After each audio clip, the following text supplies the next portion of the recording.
এই একটি ভিডিও আমি বানিয়েছি, সবাই দেখুন একটু। এখানে লেখা আছে 3 দেবতা, দেখুন আমি মার্ক করে আন্ডারলাইন করছি। 3 দেবতা ভোগ বিলাস করে সুর ও অসুরের জন্ম দিয়েছিল। 3 দেবতার মধ্যে এই বইয়ে বুঝিয়েছে ব্রহ্মা, বিষ্ণু, মহেশ্বর মানে শঙ্করজি। এটা কি আসলে সত্যি? এটা সত্যি না। এটা দেখুন, এটা একটি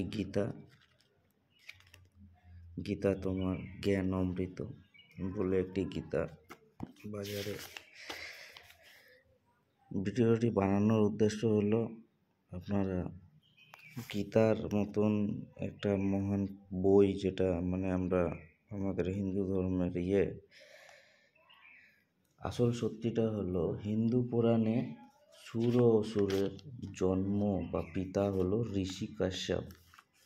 তিনি দিতির গর্ভে জন্মগ্রহণ করেছিলেন। অসুরের মাতা দিতি এবং দেবতাদের হাতে সন্তানের মৃত্যুর প্রতিশোধ নিতে চেয়েছিলেন সেই কাশ্যপ।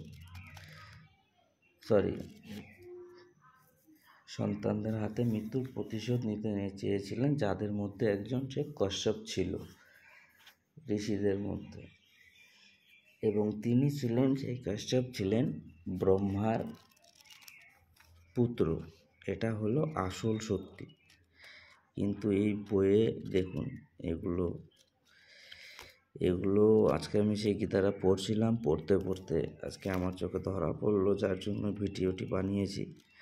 আপনাদের কাছে অনুরোধ, গীতা কিনলে একটু দেখে শুনে কিনবেন, যাতে আপনাদের কাছে কোনো ভুল জ্ঞান না পৌঁছায়। ধন্যবাদ।